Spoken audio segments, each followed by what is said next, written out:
Bienvenidos a Energía 21.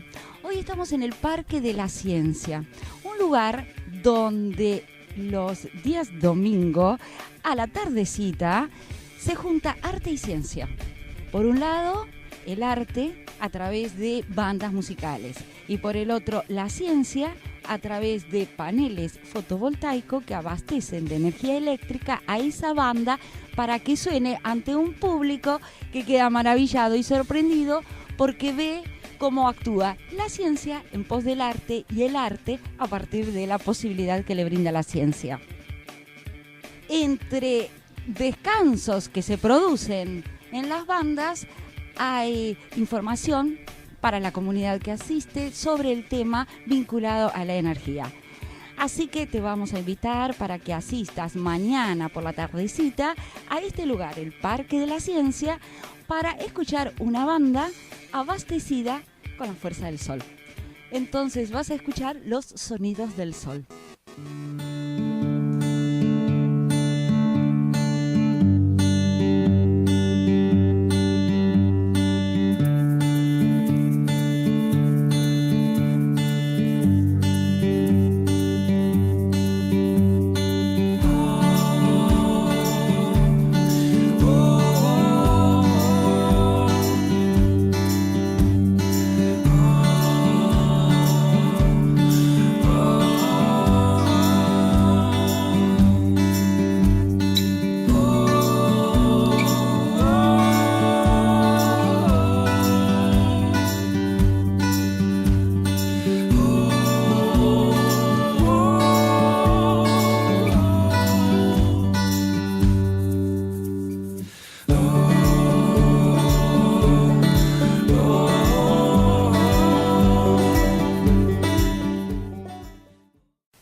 Más allá de todo el esfuerzo que se viene haciendo en el mundo para diversificar la matriz, para llevarla a fuentes verdes, el mundo sigue liderado por la energía proveniente de los fósiles, básicamente del petróleo en un 86%. En ese panorama mundial, el primer exportador de petróleo crudo ha pasado a ser Rusia. En ese panorama, el primer comprador de crudo sigue siéndolo Estados Unidos. Y la otra gran potencia, China, ha perdido sus pozos petroleros, ha agotado sus pozos petroleros del mar, de modo tal que tiene que implementar toda una tecnología, la del fracking, para poner en explotación los yacimientos no convencionales.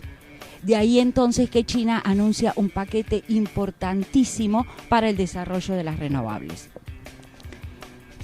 En ese mundo donde hay tres grandes líderes, China ha superado a Estados Unidos en cuanto a su PBI y vemos que en el 2016 han acontecido al menos dos fenómenos que impactarán, marcarán los próximos acontecimientos en el mediano y corto plazo. Nos referimos a ese acontecimiento que ocurrió en Reino Unido por el cual se desvincula de Europa y el fenómeno que ocurrió en Norteamérica por el cual un presidente es elegido que no viene de la arena política sino del ámbito empresarial. Ambos acontecimientos, según los analistas, se producen por situaciones vinculadas al populismo. En el caso del laborista inglés, por el populismo de izquierda. En el caso de Trump, el electo presidente norteamericano, populismo de derecha. Esto tendrá un impacto en el mundo petrolero sin duda y también en el mundo en su conjunto. A pesar de todo el esfuerzo que se está haciendo desde la ciencia y la tecnología y también en el área energética para que la matriz vaya caminando hacia las renovables, lo cierto es que esto va a llevar un tiempo. Todavía el mundo sigue dependiendo del petróleo. Por eso decimos que el petróleo se ha convertido en esta instancia, en esta situación que está ocurriendo en el mundo, en el gran protagonista. Como ocurrió otras veces, donde el petróleo fue el señor de los acontecimientos. a simple vista o subrepticiamente, pero el petróleo ha sido quien dirigía los caminos de los acontecimientos. Nos vamos a dedicar entonces en este programa a la reflexión, compartiendo una larga charla con el doctor y economista Félix Herrero, quien es un analista de las cuestiones energéticas como creo pocos en Argentina. Él nos cuenta qué está ocurriendo en el mundo y nos dice qué análisis hace frente a estas situaciones. Lo escuchamos con atención y aprendemos mucho, por supuesto. Presenta Energía 21. Asociación Argentina de Energía Eólica. Nos esforzamos día a día con el fin de impulsar el desarrollo de la energía eólica, tanto a nivel nacional como mundial. Consejo Profesional de Ingeniería Industrial. Desde 1944, trabajando para contribuir a la mejora de la formación profesional. Una organización creada para velar por el cumplimiento de la ley en el ámbito profesional. DCS Consultora, constructora, confiabilidad y calidad en construcciones civiles e industriales. Al dengue, zika y chikungunya le ganamos entre todos. Eliminemos los criaderos de mosquitos de nuestras casas. Entérate de todo lo que podés hacer entrando a salud.gov.ar. Buenos Aires, provincia.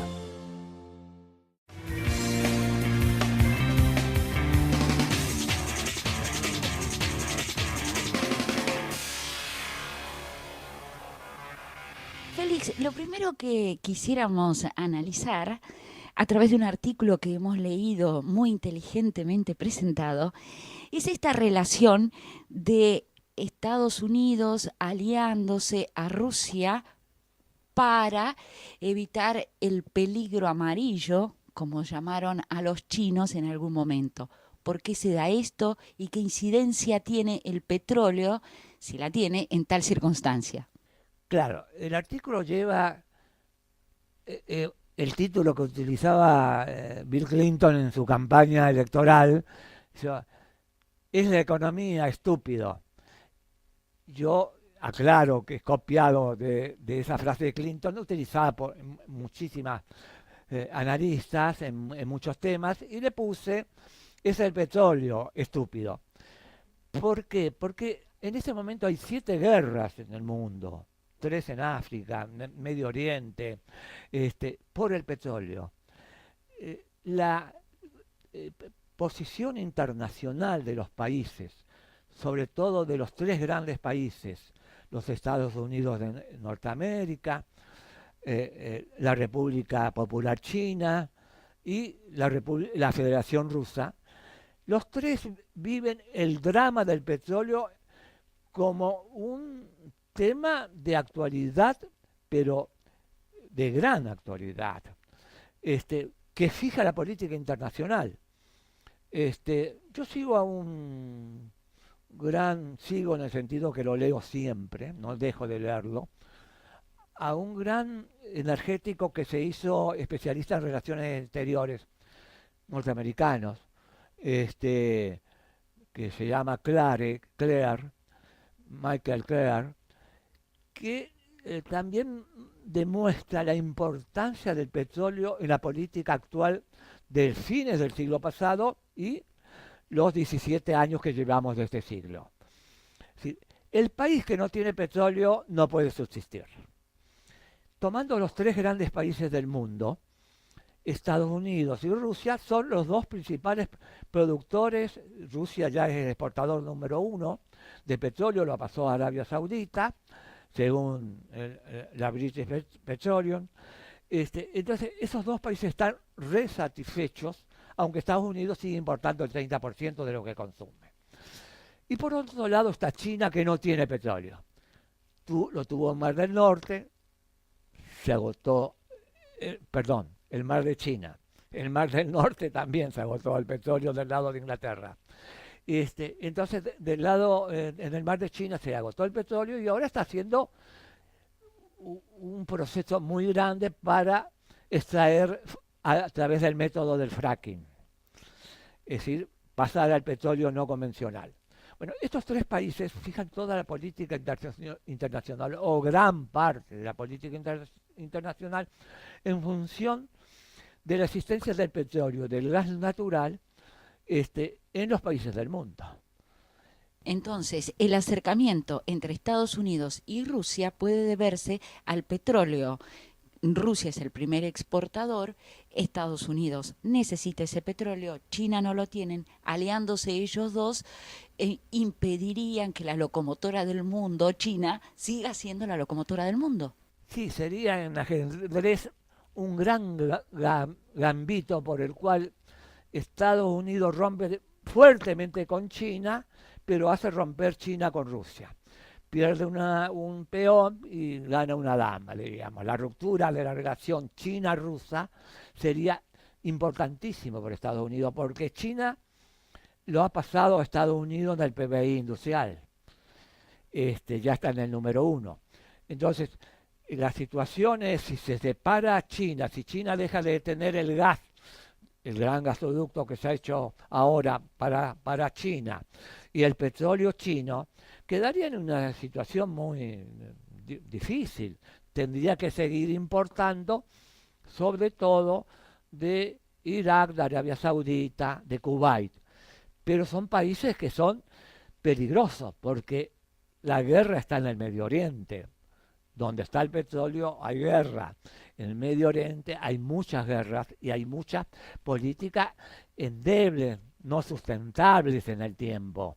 Entonces, la situación de China sin el gas y el petróleo ruso es muy débil internacionalmente. ¿Qué puede implicar la frase el peligro amarillo a que se referían los occidentales al referirse a China y su avance? Claro, antes con Oswald Spengler, que cambiaron la metodología de la geopolítica mundial, si pierde la geopolítica de Mackintosh, que es el que tiene el mar, es el dueño del mundo, Inglaterra, la Marina Británica. Y plantea la Eurasia. Plantea la Eurasia que quien tiene el continente tiene el dominio del mundo. Entonces, en el continente euroasiático aparece Rusia, que era comunista desde el año 17 del siglo pasado. Y aparece China, que era comunista también, porque ahora es más bien un país capitalista con partido comunista gobernando. Entonces, el peligro amarillo se utilizaba en esa época, en la Primera Guerra Mundial, se utilizó también en la Segunda Guerra Mundial, que era que la invasión de la población china, 1.300.000, 400.000 habitantes ahora. Mil millones. 1.600.000. Sí, 1.600 millones. Ese peligro demográfico iba a explotar, iba a ir a otros países, a la democracia europea, a la democracia norteamericana, a la democracia occidental y cristiana. Entonces era el peligro de los chinos, el peligro amarillo, porque en forma despectiva se llamaba amarillos por los de raza amarilla a los chinos y japoneses. Con el fenómeno de la llegada de Trump al gobierno de los Estados Unidos, se observa también que el empresariado o el empresario se ha quedado sin intermediario. Directamente un hombre que no viene del hacer político salta a ser el presidente de un país. Eso también es un fenómeno novedoso, ¿no? Claro, eso lo hago también mostrar mucho en el artículo, porque Estados Unidos ha pasado con Trump al gobierno directo del empresario, no del político empleado o el político asignado con dinero para que gobierne a favor de las corporaciones económicas, sino ha sido reemplazado por inútil en muchos países del mundo. En Estados Unidos, los empresarios consideran que los dirigentes de ambos partidos son incapaces, inútiles, no logran hacer la política que Estados Unidos necesita, la del proteccionismo, primero Estados Unidos, después el mundo. Bueno, para hacer esta política, una parte del sector empresarial el de Trump, que es un millonario, empresario, que está en muchos países del mundo a pesar de su proteccionismo, ha dicho, bueno, vamos a tomar la presidencia nosotros. Y con una bandera populista, pero reaccionaria. Con una bandera, bueno, el que gobierna no son los políticos, sino el pueblo. Eso lo dijo en su discurso de presentación. A partir de hoy, Estados Unidos es gobernado por el pueblo norteamericano. El pueblo americano, como comienza la Constitución. Somos el pueblo americano, no somos más los políticos. Entonces hay un reemplazo de la situación intermedia que en Estados Unidos se daba con el bipartidismo y se da con dos movimientos nuevos que van más allá de los partidos políticos. En el Partido Republicano, Trump, que va más allá de los políticos del Partido Republicano. Y en el Partido Demócrata también el senador que pierde las elecciones con Trump, Bernie Sanders, también presenta un movimiento más allá del Partido Demócrata, que las sujeciones partidarias y los aparatos partidarios no permiten a los políticos estar junto a su pueblo. Es decir, la dirigencia partidaria separa pueblo de dirigentes. Y hay algunos dirigentes que no quieren eso, que saben que a lo último, la última definición en una democracia auténtica, sea directa o indirecta, pero democracia al fin la va a dar el pueblo. Cuando sea más directa, la va a dar más directa, más rápidamente. Estos son los plebiscitos que vemos, el Brexit en Inglaterra, la caída de los partidos clásicos en Italia y en Francia, lo de Grecia, es decir, hay todo un proceso populistas, llamado en forma genérica, que están reemplazando en cierta forma a los dirigentes de los partidos políticos y algunos poniendo dirigentes de las corporaciones empresarias como en Estados Unidos o en otros dirigentes de los movimientos sociales y modernos, nuevos, del movimiento feminista, del movimiento ambientalista, de los populistas de izquierda, diría. Eso, movimientos populistas tienen para mí, estoy escribiendo casi un libro de esto, tiene una concepción que podemos llamarle populistas progresistas y reaccionarios, es decir, populistas de izquierda o derecha. Pero la definición de izquierda-derecha, que hoy es primero, hoy se es de izquierda o de derecha, pasa a ser a segundo término. Se es populista o antipopulista, y después viene la definición de progresista o de izquierda o de reaccionario o de derecha. Pero en segundo término, no sé si me explico. Estos fenómenos que ocurrieron en el 2016, la separación de Gran Bretaña de la Comunidad Europea, por un lado, en manos de un líder, un laborista populista de izquierda, digamos. Sí. Y por el otro lado, lo que está ocurriendo en Estados Unidos, donde un empresario gobierna con un fuerte dejo de populismo Claro. de derecha, van a hacernos ver en el mundo acontecimientos que derivan de estas dos posiciones, seguramente. Claro, totalmente de acuerdo. Lo de Inglaterra es importantísimo. No se comenta, se habla mucho de Trump, claro, presidente de la primera potencia mundial, pero se habla muy poco del nuevo presidente del Partido Laborista británico. No se habla. Y no se habla del intendente de la ciudad de Londres, del nuevo intendente, que son una concepción que ellos han llegado a lo siguiente. Descubrieron, por decirlo un poco para reírse, descubrieron que el Partido Laborista y todos los partidos socialdemócratas de Europa tienen el mismo programa que los partidos conservadores. Todos los partidos laboristas y los partidos socialdemócratas han eliminado de su definición de ser partidos marxistas. Ninguno es partido marxista. Todos son de derecha, absolutamente de derecha. Entonces, ¿qué pasa en el Partido Laborista? Aparece un señor que dice, no, yo Partido Laborista no lo quiero. Pero vos, ¿qué tenés? ¿Sos a la izquierda, sos a la derecha del Partido Laborista? No, no soy nada, soy yo. Bueno, entonces, ¿qué hace? Hace un movimiento y sin tener el aparato del Partido Laborista, hay una convención donde se reciben los votos de todos los afiliados, democracia auténtica, de todos los afiliados, y lo votan a él como presidente del Partido Laborista Nuevo. Pierde la derecha laborista, la izquierda laborista y gana el señor populista. Y hay elecciones en la ciudad de Londres, y se presenta un hombre de esta línea, del populismo progresista, porque tiene un programa que ha superado absolutamente al Partido Laborista. Está con la nacionalización del petróleo, del tren, que se han privatizado en parte, de las comunicaciones, de la participación obrera de las empresas, etcétera. Todo un programa que ni siquiera en el año 45 el Partido Laborista lo tuvo. Un programa absolutamente, llamémosle como querramos, populista, progresista, de izquierda, etcétera. Bueno, eso es Inglaterra. Entonces, ahí también pasa el otro fenómeno.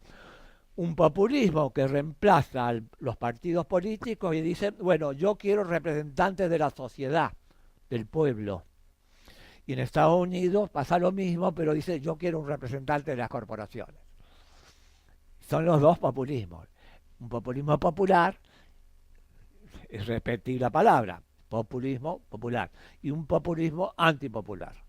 Volvamos al tema de la energía porque todo está vinculado. En estos momentos también se habla mucho de diversificar la matriz energética. Nosotros nos asombramos y comentamos en cada programa los desarrollos tecnológicos que hay en lo que podríamos llamar las energías verdes y el esfuerzo que está haciendo el mundo para llegar a las energías verdes. Pero a pesar de todo eso, la matriz energética mundial sigue siendo en un 80% petrolera. 86% hidrocarburos. Entonces, ¿cuánto de real es esto de convertir la matriz? Y por otro lado, ¿cómo el petróleo sigue siendo el protagonista? ¿Y qué consecuencias podemos esperar de esto? Claro, la pregunta es fundamental. Acá hay que cambiar la matriz. Hay que hacer todo el esfuerzo posible por las energías nuevas. El mundo vivió hasta la primera revolución industrial británica con muchas energías distintas,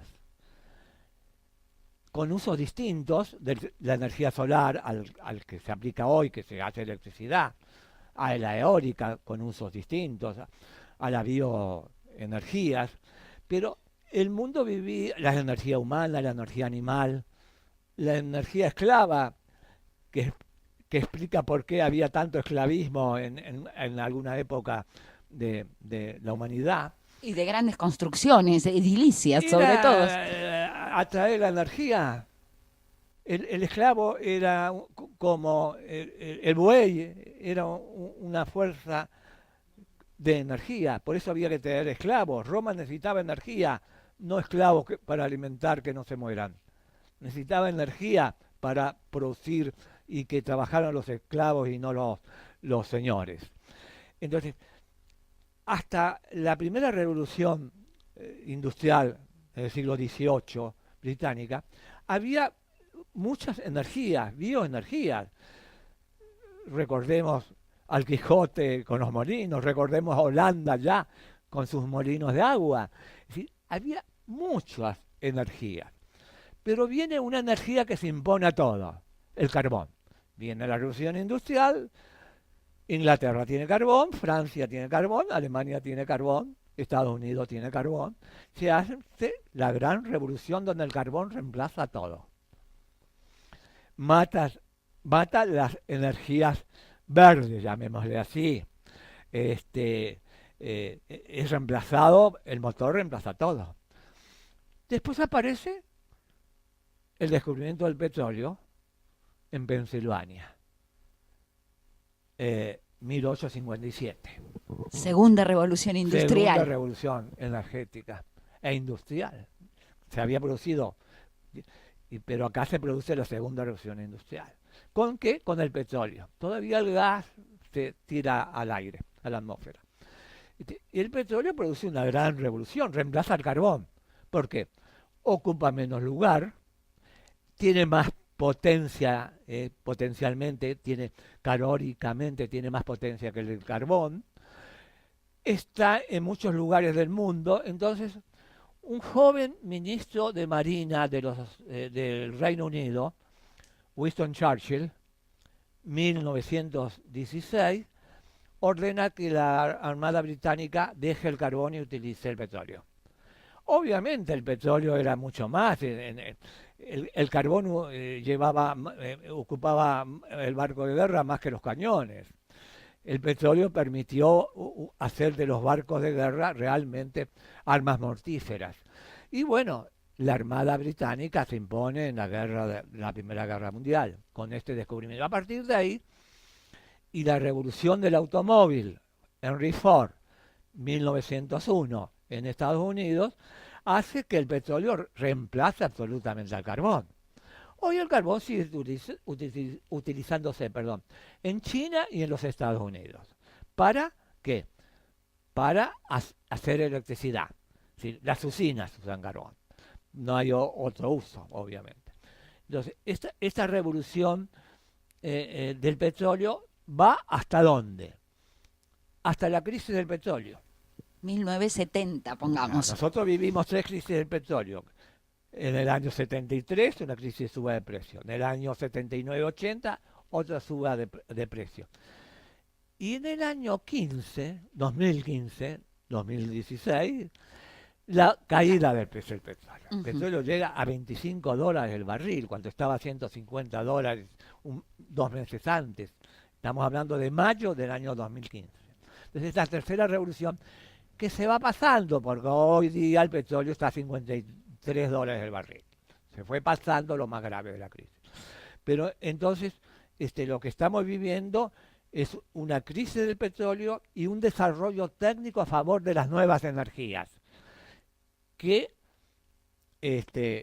no provocan los daños del planeta que provoca el petróleo y el carbón todavía. Entonces las nuevas energías se van incorporando y los costos de las nuevas energías, día que pasa, día a día, va bajando.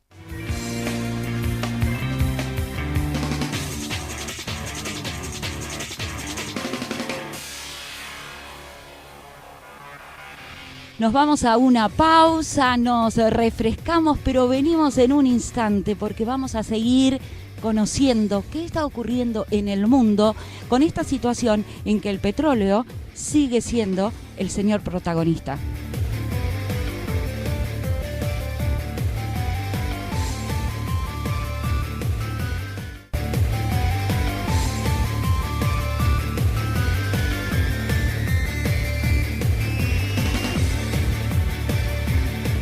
Y nosotros seguimos acá para comentarte más. Sí, vamos a seguir escuchando a Félix Herrero y sus reflexiones acerca de lo que acontece en el mundo y cómo puede impactar en la Argentina. Algunos dicen que con estos desarrollos también se iniciaría una nueva revolución en el mundo. Pero claro, esta es la nueva revolución. ¿Por qué sería nueva revolución? Primero, porque dejaría de ser unienergética. Es decir, el periodo del carbón, una sola energía, el periodo del petróleo, una sola energía, con el gas incorporado, una sola energía, desaparecería para pasar de vuelta a las multienergías, a varias energías. Vamos a depender de muchas energías, lo que es bueno, no ser solamente un independiente energético. Y esta revolución se está dando.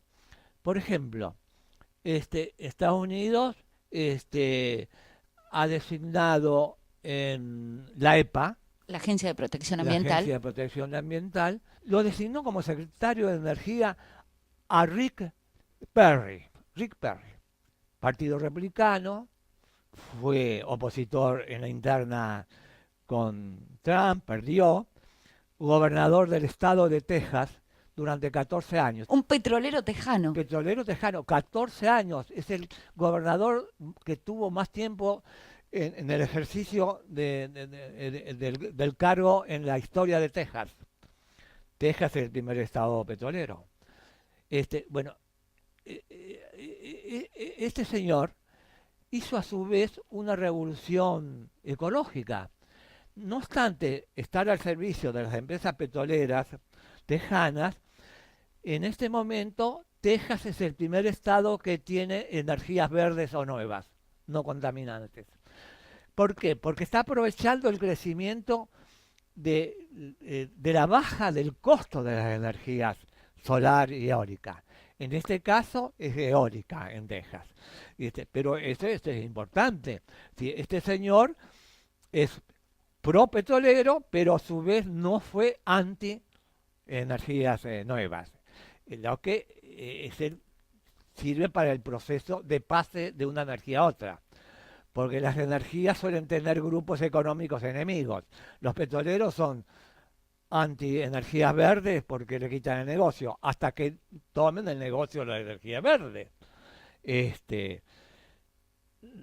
No olvidemos que muchos políticos norteamericanos que sirven a las petroleras también sirven a los procesos de energía de renovación, pero esto es minoría. Entonces estamos viviendo un proceso realmente de que las energías nuevas van renovando, los costos van mejorando, va cayendo los niveles de costos. La demanda nos dice que los próximos años, con la crisis del petróleo que tenemos, por más petróleo fracking que se haga en Estados Unidos y en China, por más petróleo fracking que se haga, el petróleo va a dejar el lugar que ocupa y va a ser reemplazado por las energías nuevas. Seguimos mirando al mundo y le voy a hacer esta consulta. ¿Lograrán, aliándose Rusia, que es el primer exportador de crudo del mundo, Estados Unidos, que es el primer consumidor de crudo del mundo, aliándose como parece que están aliados, no solo por cuestiones raciales ni religiosas, los blancos católicos, ¿podrán relegar a China? Bueno, esa es la gran pregunta del mundo.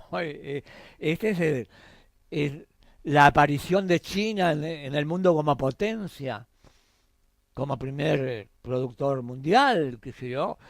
Y esto me parece que crea nuevas relaciones. Es el tema de los grandes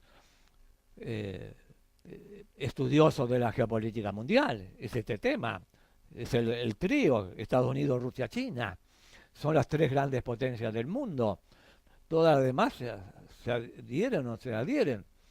Europa se está despedazando a pesar de que Alemania no quiera, es decir, la Europa occidental, llamémosle, pero digo, Rusia, China y Estados Unidos son los agentes importantes del mundo. Esto provoca la aparición de los Trump. ¿Por qué aparece Trump? Aparece con su política internacional. Yo quiero ser primero en el mundo. Nuevamente Estados Unidos. Estados Unidos primero que China y que Rusia. Estados Unidos no va a dejar la política militar, la va a provocar más y va a desarrollar su industria adentro. ¿Para qué queremos islotes en América Latina o en Europa si después no los contamos y no lo tenemos? Y nuestros ciudadanos tienen que gastar más. Entonces hay todo un proceso muy nacionalista de Trump en Estados Unidos que es respuesta al desarrollo nacionalista ruso y al desarrollo nacionalista chino. Es curioso como las dos grandes potencias marxistas, Rusia y China, terminan en un proceso de nacionalismo exacerbado. Y como Estados Unidos, la cuna con Francia, del liberalismo, de la democracia, etcétera, etcétera, termina siendo un proceso nacionalista donde no interesa tanto la democracia, sino mucho más la potencia, ser potencia. Y esto me parece que es el mundo nuevo. Estamos viviendo un mundo de tres potencias, de que esto es peligrosísimo. Es peligrosísimo porque están muy armadas las tres, muy armadas para la existencia del mundo, las tres. Bueno, esto es el mundo que se viene. Y como la energía es el proceso que sirve para los ciudadanos y para los hogares para vivir, sirve para la guerra, sirve para los tanques, sirve para las bombas. La energía es un elemento básico de un proceso militarista, entonces la energía pasa al primer lugar. además que en el mundo civil la energía también ocupa el primer lugar. En todo este contexto, ¿cómo ve a Argentina? Argentina lo veo ahora con el problema nuevo de Estados Unidos, tener la energía propia, fabricar, la energía no se fabrica, fabricar la energía propia para no depender de nadie. Esto a nosotros nos deja al costelete, ¿no? Es decir, yo no veo por la potencialidad petrolera argentina que vengan las empresas norteamericanas a sacar más petróleo. Felizmente no tenemos un Kuwait de petróleo, porque si no ya seríamos país ocupado, aunque económicamente lo estamos bastante. Tenemos características bastante de país ocupado. Entonces, yo creo de que Argentina tiene que seguir su proceso de renovación de las energías nuevas. No Proceso que inició con licitaciones importantes. Claro, no como bandera ideológica, sino como realidad concreta de la necesidad Claro. de electricidad y de combustibles. En ese sentido, veo, nosotros tenemos que ir a desarrollar nuestro petróleo en el mar, pero con empresas nacionales, con empresas argentinas, porque hoy día estamos en una situación, por ejemplo, Vaca Muerta, 19 empresas que están con permiso de extracción. Hay una sola que es Argentina, YPF, pero es media Argentina, porque 51% de YPF es del Estado Nacional, el otro 49% es europeo, norteamericano y privados. Entonces, estamos en una situación límite, no tenemos el control de nuestra energía, y eso es difícil. Félix, si lo convocaran para que hiciera unas líneas como consejero, aconsejando al ministro de Energía, ¿qué le diría? Y me tendría que olvidar que fue 37 años hombre de la Shell británica, que fue presidente de la subsidiaria argentina de la Shell.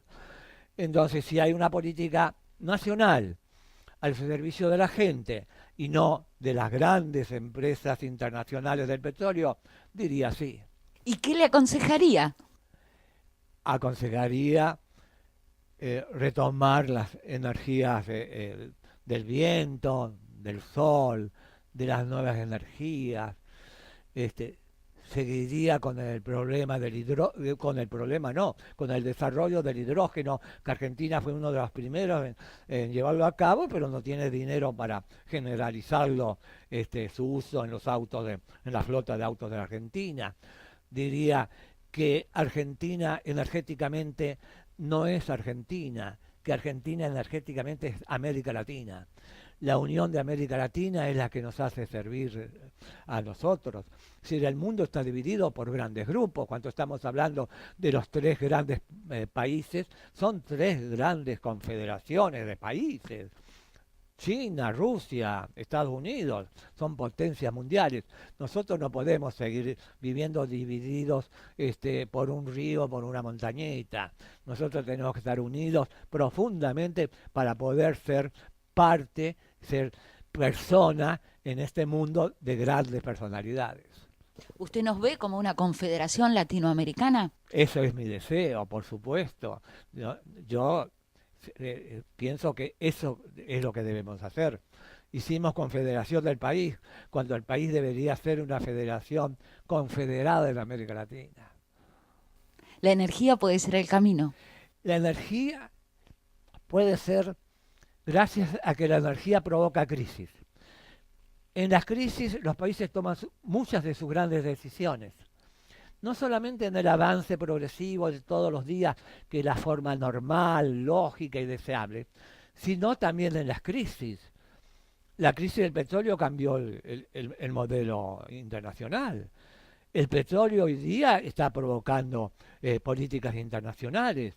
No podemos estar pensando en el mundo sin los países árabes y el Medio Oriente, y esto es debido al petróleo y al gas. Es decir, la contextura mundial hace que países nosotros que tenemos poco petróleo, poco gas, poca energía eléctrica, pero la tenemos que unirnos. Yo recuerdo cuando fui presidente de Salto Grande, hicimos Salto Grande con los uruguayos, era una cosa no idílica, era una cosa hermosísima, como hombres que hablábamos el mismo idioma, como mujeres que cuidaban a sus hijos de la misma forma, se unían en un río, en el río Uruguay, y hacían una unidad importantísima, la unidad antes de dividirnos. O sea que eso es lo que hay que lograr. Sí, la energía tiene obras que eso ha demostrado, también en el caso de Yacyretá, en el caso de Itaipú, Claro, que la hermandad con los paraguayos se ve. claro, pero lo que pasa es que las grandes potencias dividen a los países y entonces le crean enemigos. Yo fui presidente de Salto Grande, de Yacyretá también, cuando se hizo el Tratado de Yacyretá. Y Yacyretá venía de peleitas vecinales, ya ni siquiera de países. ¿Para qué? Para que no se hiciera. Salto Grande tenía problemitas vecinales, de un señor que se peleó con otro señor enfrente, pero no tenía la potencialidad de dos grandes países. Uruguay es un gran país, porque es un gran país que sabe representar a su pueblo, sus gobiernos. Y Argentina somos un gran país con crisis, muchas crisis últimamente. Pero digo, esa unidad la debemos hacer lo que quiere el pueblo. El pueblo de abajo quiere la unidad. Los poderes económicos de arriba, manejados por los grandes poderes económicos mundiales, quieren la desunión. Y ahí estamos. Con esto de la crisis del petróleo, América Latina ¿tendrá también una crisis derivada de la baja del petróleo? No debería tenerla, porque América Latina exporta más petróleo de lo que consume. Pensemos en México, ahora no tanto, y pensemos en Venezuela. Entonces, América Latina, si cerrara sus barreras externas y diría, bueno, soy un país que aislado del mundo, no comercio ni con Europa, ni con Asia, ni con África, ni con el norte de América, y vivo solo, bueno, no sobra petróleo, no sobra energía. Tenemos el Amazonas, creo que tenemos el Orinoco, tenemos el Paraná. De modo tal que estamos en una posición fuerte, porque hoy quien tiene el petróleo tiene una posición fuerte. Pero claro, el país que no tiene petróleo no tiene futuro. Hasta que vengan las energías que reemplacen al petróleo. Hay que decirlo en forma completa. Si no van a decir, no, se olvida de la nueva revolución energética. La nueva revolución energética va a reemplazar al petróleo como el petróleo reemplazó al carbón. Y en esa revolución nosotros tenemos medios muy positivos en América del Sur y Centroamérica. Es decir, somos un país, nos hemos dividido, nos han dividido. Nosotros tenemos la obligación, todas las generaciones nuevas, de unir a América Latina. Nosotros somos americanos latinos, sobre todo. Brasil es una provincia, Perú y Argentina otra. Eso es lo que nosotros necesitamos. ¿Cómo nacimos? Nacimos unidos con pueblos en paz. Es decir, los pueblos indígenas no se conocen muchas guerras, algunas invasiones de algún pueblo de Centroamérica, sí. Y algún inca también creció un poquito, ¿no? Pero mantenían las culturas de los pueblos, es decir, no transformaban la invasión imperialista para cambiar las culturas. Ocupaban, desde el punto de vista, sobre todo por el problema alimenticio, del alimento. Entonces tenemos que volver a la unidad latinoamericana.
En el Parque de la Ciencia, que está ubicado en Godoy Cruz y Paraguay, en la ciudad de Buenos Aires, se une ciencia y arte para brindarte un espectáculo y además para brindarte información. Así que te esperamos. Esto es bandas al aire libre que hacen su música a partir de la energía que le provee el sol y los paneles fotovoltaicos que se instalan.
Mañana, en este horario, en este lugar, se va a desarrollar este evento de arte y música. Allí nos vamos a encontrar. Y nosotros vamos a seguir la semana próxima en este espacio hablándote más de energía. Sí, la energía del siglo XXI. Chao, hasta entonces.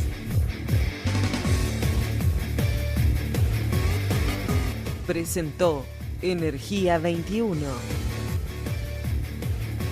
Asociación Argentina de Energía Eólica.